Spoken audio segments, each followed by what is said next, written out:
नागराज और बौना शैतान। नागराज, यह टीपू की तलवार है, इससे तुम नहीं बचोगे। और फिर मैं तुम्हारी गर्दन उपहार में दूंगा बौने शैतान को। उफ, मैं हिल भी नहीं पा रहा हूँ ये चमत्कारी तलवार के आगे।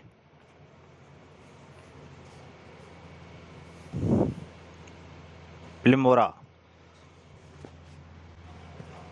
वडोदरा का एक खुशनसीब दिन। मशहूर शख्सियत पाणलाल भोगीलाल का विंटेज कारों का जखीरा। यह कारें मुझे जान से ज्यादा प्यारी हैं। तभी, अरे, यह गंदा सा नीला कहाँ से आ गया? हिस हिस। ओह, तभी वो नेवला गायब हो गया। ओह, नेवला गायब हो गया।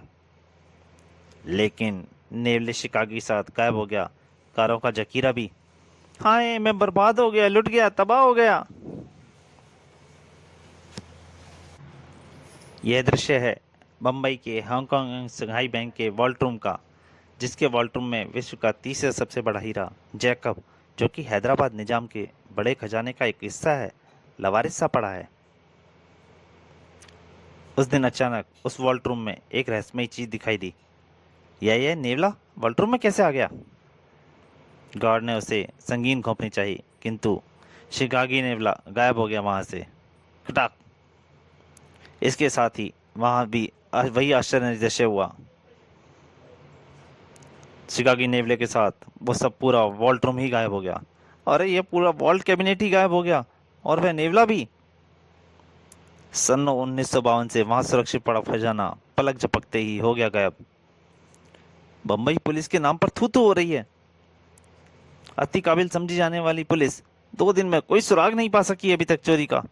ना ही कोई सैन, ना ही कोई तोड़फोड़, खजाना गायब। सुचिन पर्वत पर खड़ा कला देवी का अद्भुत नमूना कांगड़ी देवी का यह मंदिर। मंदिर के भीतर स्थापित देवी की 5000 बरस पुरानी मूर्ति।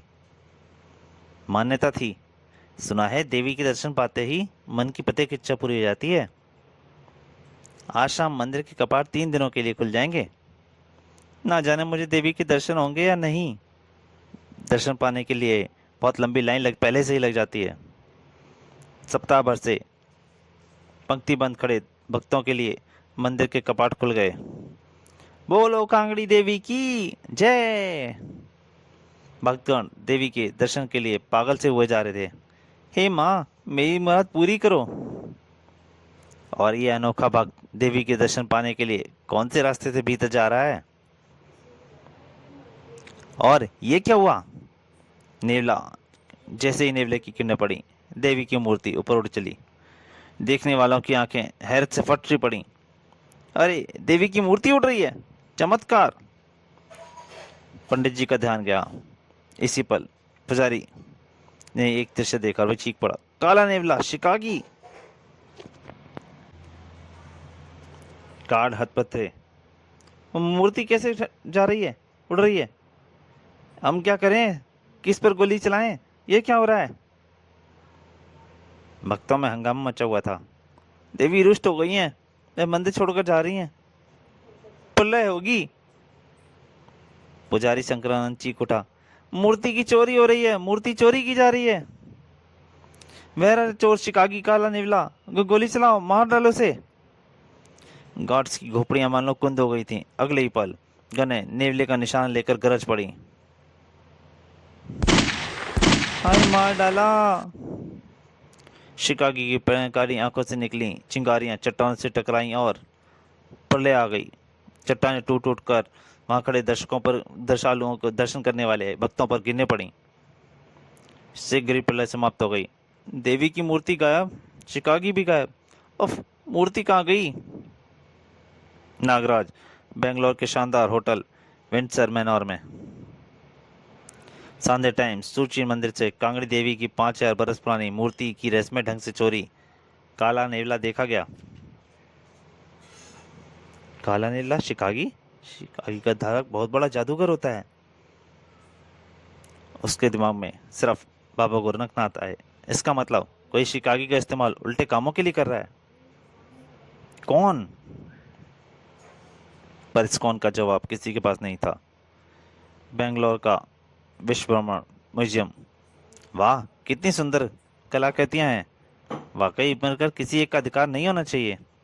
यह इतिहास की जरूरत सबके देखने के लिए होनी चाहिए। तभी मुख्य द्वार पर हर आदमी हाथ ऊपर कर ले, कोई भी गलत हरकत की उसकी जान ले लेगी। उफ, इतनी भीड़ में मैं अपने आप को बहुत बेबस महसूस कर रहा हूँ। नकाबपोश चोरों ने चुनिंदा कलाकृतियां बैगों में भरनी शुरू की। एक की ने टीपू की महान तलवार उठा ली। वाह, टीपू की तलवार। सब काम आसानी से हो गया था, लेकिन वापसी नहीं। बाहर से सांपों ने उनका रास्ता रोक लिया। उफ, सांप। सब लोग जल्दी से फर्स्ट फ्लोर पर पहुंच जाएं। और देखते ही देखते पूरा हाल खाली हो गया। हाँ, अब मजा आएगा इनसे लड़ने का। कहो प्यारे, क्यों दंगा मचा रहे थे? उफ नागराज, ये इसी शहर में अब मारे गए। फिर शुरू हुई नागराज की कसरत। लुटेरे, चोरों। और नागराज ने एक एक को पीटना शुरू कर दिया, किंतु रुक जाओ नागराज, सावधान। टीपू की तलवार म्यान से निकालते ही मुझे अपने अंदर शक्ति का संचार महसूस हो रहा है। नागराज ने उस पर सांप फेंके, परंतु टीपू की तलवार से उसने सारे सांपों को काट दिया। अरे, मेरे हाथ अपने आप किसी कुशल तलवारबाज की भांति चल रहे हैं। अब बारी थी नागराज की। अपने ईश्वर को याद कर लो प्यारे नागराज, आखिरी बार। कब तलवार पूरी नागराज के पेट में घुस गई। लेकिन नागराज की शारीरिक संरचना इस प्रकार की है, उसका जख्म अपने आप भर जाता है। आश्चर्य, इसे तो कुछ भी नहीं हुआ। उसे तलवार से तब तक कोई हानि नहीं होनी थी जब तक कि उसका अंग पूरी तक नहीं कट जाता। और नागराज को उसी से बचना था। और उसके वार बड़े ही तेजी फुर्ती से हो रहे थे। उफ, क्या इस पर कोई आत्मा आ गई है? फर्स्ट फ्लोर पर खड़े दर्शक इस रोमांचक जंग के गवाह थे। उफ, बहुत शक्तिशाली है। एक बार हाथ लग जा, 84 करोड़ टुकड़े करके पूरे भारत में बंटवा दूंगा। फिर मैं मौका भी आ गया। बोल, मार दिया जाए या छोड़ दिया जाए? अब मुझे कोई बचा सकता है टीपू की तलवार से, तो वो है टीपू की ढाल। कनाक कनाक। अब टीपू की तलवार से जितने वो वार कर रहा था, उतने ही वार नागराज टीपू की ढाल पर रोके जा रहा था। जितनी मारने की शक्ति टीपू की तलवार में है, उतनी ही बचाने की शक्ति टीपू की ढाल में भी है। अब बाजी पलटने लगी। नकाबपोश, अब तुम जिंदगी भर अपनी ठुकाई याद रखोगे। नागराज ने नकाबपोश को सम्मोहन में बांधा। बोले, यह चोरी किसके लिए करते हो और माल किसे बेचते हो? नकाबपोश बताता चला गया।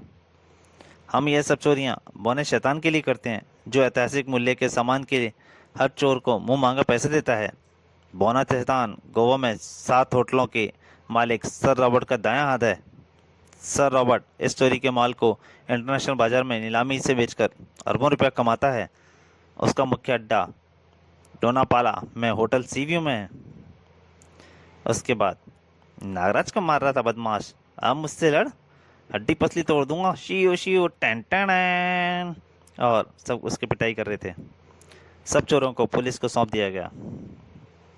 पुलिस कमिश्नर, धन्यवाद नागराज। देश भर में हो रही इन चोरियों में पुलिस की यह पहली सफलता है, वह भी तुम्हारी वजह से।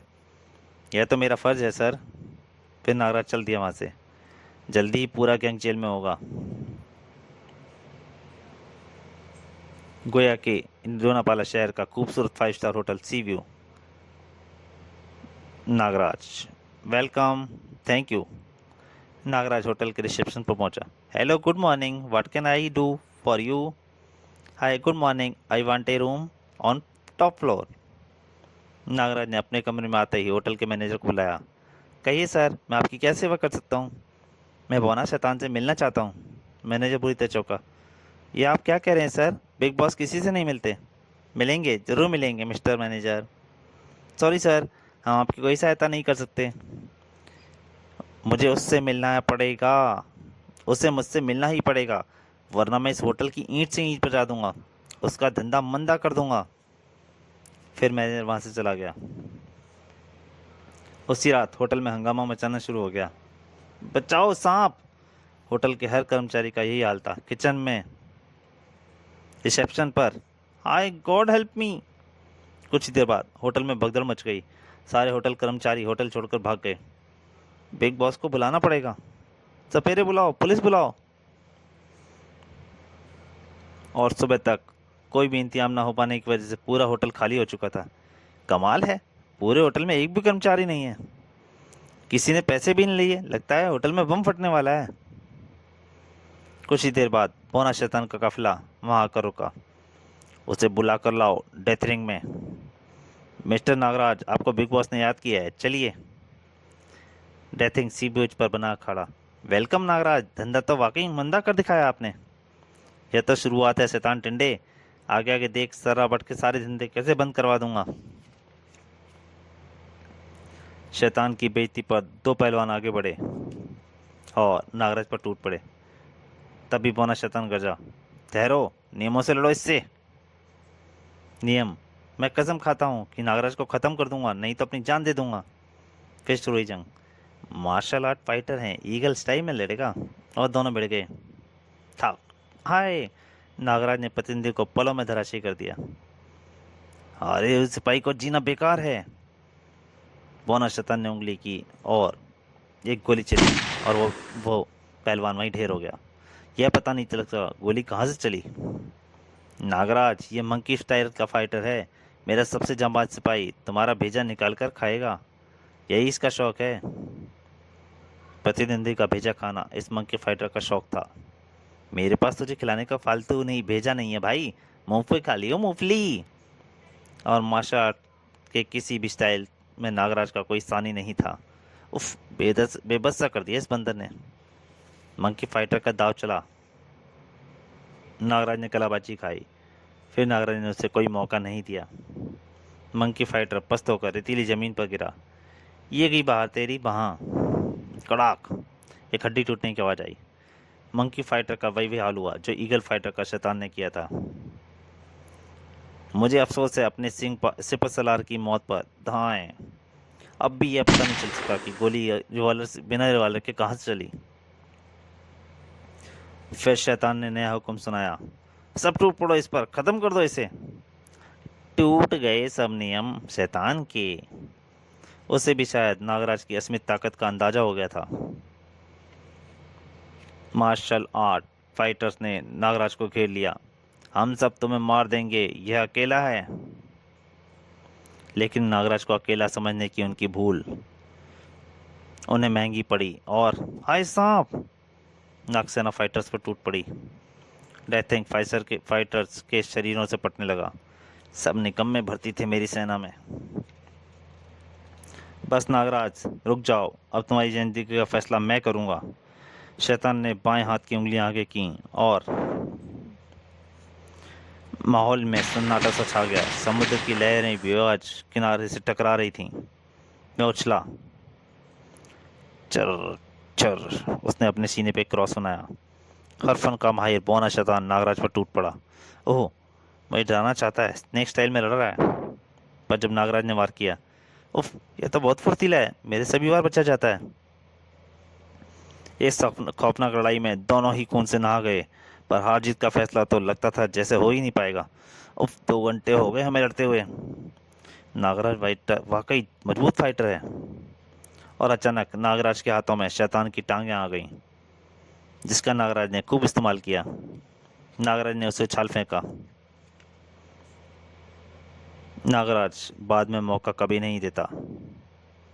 कुलुप, नागराज ने उसका गला दबाना शुरू कर दिया। पस्त होते ही शैतान की उंगलियां ऊपर उठी और उसने अपना आखिरी हथियार इस्तेमाल किया था। लेकिन शैतान ये नहीं जानता था कि नागराज पर गोलियां असर नहीं करती। किंतु अब नागराज की तेज आंखों ने देख लिया था कि गोलियां शैतान की उंगलियों से चल रही हैं। धोखेबाज ने पंजे में रिवॉल्वर फिट करवाया हुआ था सर्जी से। नागराज ने तुरंत उसकी सभी उंगलियां तोड़ डाली। डेथ रिंग शैतान की आखिरी चीख गूंज उठी। फिर नागराज वहां से गायब हो गया। उधर काले नेवला शिकागी का आतंक सिर चढ़ बोल रहा था। अगले दिन न्यूज़पेपर में एक विज्ञापन छपा जिसने धमाका कर दिया। ताजमहल की चोरी, आवश्यकता है आगरा स्थित विश्व के 8वें आश्चर्य ताजमहल की चोरी करने वाले खुराक चोरों की पारिश्रमिक कुवैत जैसा एक छोटा सा देश। संपर्क करें कमरा number 420, नकापोस्ट hotel, sea marine, Goa. जिसने पढ़ा वही दंग, जिसने सुना वही हैरान परेशान। नया धमाका, ताजमहल की चोरी। ताजमहल की चोरी असंभव। ताजमहल की चोरी कोई कैसे करेगा?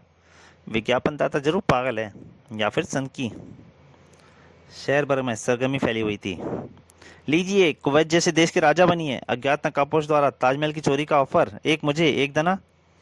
पुलिस हेडक्वार्टर में खलबली मची हुई थी। यह क्या बेहुदा विज्ञापन छपा है आपके अखबार में? हमारे अखबार में विज्ञापन देने पर रोक नहीं लगी है कमिश्नर। आप चाहें तो लाल किले की चोरी का विज्ञापन दे सकते हैं। बकवास बंद कीजिए। आप मार्केट से अपना सारा स्टॉक तुरंत हटवाने की तैयारी कर लें, वरना हम कोई कार्रवाई करके बढ़ेगी आपके खिलाफ। Hello, over. Hello hello, hotel sea marine में उस अज्ञात नकाबपोश को हिरासत में लो। जीपें दौड़ पड़ी होटल सी मैरिन की तरफ। अगले कुछ ही मिनटों में होटल सी मैरिन का घेराव कर लिया गया। कोई भीतर न जाए, ना कोई बाहर आने पाए। आ जाइए इंस्पेक्टर, दरवाजा खुला हुआ है। ओह, नकाबपोश। नकाबपोश खाली कुर्सी घूम गया। और आप चाहें तो बैठ सकते हैं इंस्पेक्टर। No thanks. यह विज्ञापन देने वाले नकाबपोश तुम ही हो? 100% मैं ही हूँ। तब फिर मुझे तुम्हें हिरासत में लेने का ऑर्डर है। मेरा जुर्म? ये विज्ञापन विज्ञापन छपवाना कोई जुर्म नहीं है इंस्पेक्टर। हाँ, अगर मैंने सचमुच ताजमहल की चोरी करी तो होती तो जुर्म होता। अगर ताजमहल चोरी की जाए या चोरी की जाने योग्य वस्तु होती तो जुर्म होता। इंस्पेक्टर, क्या आप कल्पना कर सकते हैं कि ताजमहल चोरी किया जा सकता है? नहीं, मगर जब आप खुद कह रहे हैं कि ताजमहल चोरी नहीं किया जा सकता, तो फिर मुझे हिरासत में क्यों लेना चाहते हैं आप? तब फिर ऐसा विज्ञापन छपवाने का मतलब क्या है?